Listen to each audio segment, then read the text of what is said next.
Hey guys, once again welcome back to my channel Corin UK. So guys, आज की video specifically है सितंबर intake के लिए कि मेरे पास बहुत सारी क्वेरीज आ रही हैं। जो भी स्टूडेंट्स सितंबर इनटेक में आ रहे हैं तो हमारी मतलब एप्लीकेशन की डेडलाइन क्या है, मतलब हमारा कैश लेटर की डेडलाइन क्या है, कब तक हमारे पास कैश लेटर आ जाएगा, कब हम यहाँ पे यूके ट्रैवल कर सकते हैं। तो वो सारी इन्फॉर्मेशन जो है मैं आज की वीडियो में आपको देने वाली हूँ।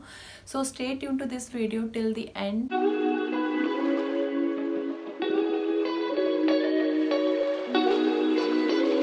सो गाइज, आप में से बहुत से लोग हैं जो अभी मे इनटेक के लिए सोच रहे होंगे, बट मे इनटेक जो है मैं आपको बताना चाहती हूँ इट्स इम्पॉसिबल, क्योंकि अभी बहुत ज़्यादा डिले लेट हो चुका है। अगर आप अभी अप्लाई करने का सोच रहे हो मे इनटेक का तो आपको नहीं मिलेगा एप्लीकेशन, आपका जो है सक्सेसफुल नहीं होगा।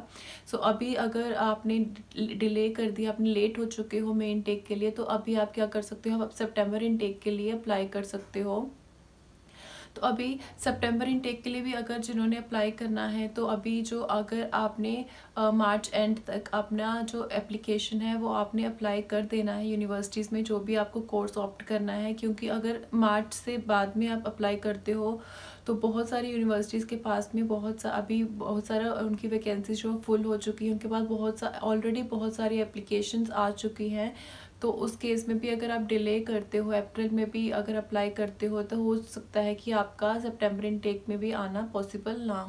सो गाइस, सितंबर इनटेक के लिए अगर आप अप्लाई करते हो मार्च में, अगर आपने 15 मार्च को भी अप्लाई कर दिया तो उसके बाद आता है कि आपके पास में जो कैश लेटर कब आएगा। तो कैश लेटर तो अभी बहुत दूर की बात है। मतलब जब आप अप्लाई करते हो, अगर आपने 15 मार्च को भी अप्लाई कर दिया, तो जब आपने अप्लाई कर दिया तो उसके बाद में यूनिवर्सिटी आपको एक कंडीशनल ऑफर लेटर भेजती है, जिसमें कुछ कंडीशंस मेंशन होती हैं कि आपको हो सकता है कि आपको कुछ डॉक्यूमेंट्स बोलें कि वो आप सबमिट करें, या फिर आपका जो इंग्लिश प्रोफिशिएंसी एग्ज़ाम है वो सर्टिफिकेट वो आपसे मांग सकते हैं। इसके अलावा अगर आपका एसओपी गलत है उसमें कुछ, तो वो भी आपसे दोबारा मांग सकते हैं। तो ऐसी कुछ चीज़ें हैं कि उसमें कुछ कंडीशंस मेंशन होती हैं कि आपको वो फुलफ़िल करनी होती हैं। तो आपको वो कुछ एक वीक का टाइम देते हैं कि उस विद इन जो टाइम लिमिट में अगर आप उनको रिप्लाई बैक कर देते हो, जो भी रिक्वायरमेंट चीज़ें होती हैं उससे आप रिप्लाई करते हो, तो उसके बाद क्या होता है कि जब आपने उनको ईमेल कर दी अपने स्पेसिफिक डॉक्यूमेंट्स के साथ में, तो उसके बाद में विद इन 1 to 2 वीक आपके पास में आपका अनकंडीशनल ऑफर लेटर आता है। आपका जो conditional and unconditional offer letter है वो आपके पास में आएगा। अगर आपने मार्च में अप्लाई किया है तो वो आपके पास में आएगा अप्रैल और मई में। तो आपके पास में अनकंडीशनल ऑफर लेटर आ जाता है, तो उसमें होता है कि आपको वो ऑफर लेटर एक्सेप्ट करना होता है। तो यूनिवर्सिटी को तभी पता चलेगा, अगर आपने एक्सेप्ट किया है तो तभी उनको पता चलेगा कि आप उनकी यूनिवर्सिटी में एडमिशन ले रहे हो। तो आपको ऑफर लेटर जो है अनकंडीशनल वो आपको साइन करके दोबारा से ईमेल सेंड करनी है आपको दोबारा से यूनिवर्सिटी को। उसके बाद में क्या होगा कि जब आपने एक अनकंडीशनल ऑफर लेटर उनको भेज दिया, सेंड कर दिया आपने साइन के साथ में, तो उसके बाद में क्या होता है, यूनिवर्सिटी आपको कैश लेटर देती है। तो कैश लेटर से पहले वो हो सकता है कि आपको कुछ आपकी जो मिनिमम जो फंड्स होते हैं रिक्वायरमेंट, वो आपका जो बैंक स्टेटमेंट जो आपकी होती है वो आपको चाहिए कि आप वो एक मेंटेन करके रखें, और वो 30 मंथ मतलब प्रीवियस जो 1 मंथ होता है उससे कम की नहीं होनी चाहिए। तो ये भी आप एक बात ध्यान में रखें कि आप अपने बैंक अकाउंट में अपने जो फंड्स हैं वो मैनेज करके रखें, जितनी भी रिक्वायरमेंट है, और जितनी मिनिमम रिक्वायरमेंट होती है उसके ज़्यादा ही रखें थोड़े से, क्योंकि जो करेंसी का रेट है वो फ्लक्चुएट होता रहता है। तो हो सकता है कि जब आपको आपने अप्लाई करना है तब करेंसी का रेट ज़्यादा हो जाए, तो उस केस में जो फंड्स हैं वो आपके कम नहीं होने चाहिए। जो बैंक अकाउंट में जो फंड्स हैं वो मेंटेन करने हैं, और जो फंड्स आप मेंटेन करोगे अपने बैंक अकाउंट में वो आपको जुलाई के मंथ में पूरा 1 मंथ आपको मेंटेन करके रखने हैं। और जो भी फंड्स उसमें होंगे आपको बिल्कुल भी उनको छेड़ना नहीं है, मतलब कुछ भी उसमें से आप निकालो, विदड्रॉ नहीं करो। सो उसमें से आप कोई भी मनी विड्रॉ मत करो, मतलब उसमें आप ऐड कर सकते हो, डिपॉजिट करवा सकते हो, बट विड्रॉ मत करो, क्योंकि बाद में ये चीज़ आपको इम्पेक्ट कर सकती है।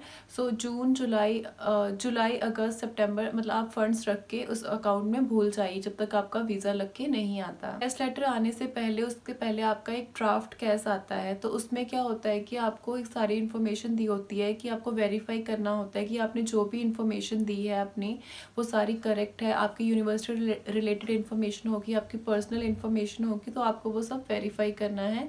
सो एक बार आप अपना वेरीफाई करके उनको रिप्लाई कर दे सकते हो कि सब कुछ आपकी इन्फॉर्मेशन सही है। अगर कुछ गलत है तो आप मेंशन कर सकते हो कि ये करेक्शन चाहिए। तो उसके बाद में जब ये भी हो जाता है तो उसके बाद में यूनिवर्सिटी आपको कैश लेटर भेजती है। तो जब कैश लेटर आपके पास में आ जाएगा उसके बाद में आप अपना वीज़ा के लिए अप्लाई कर सकते हो यूके के लिए।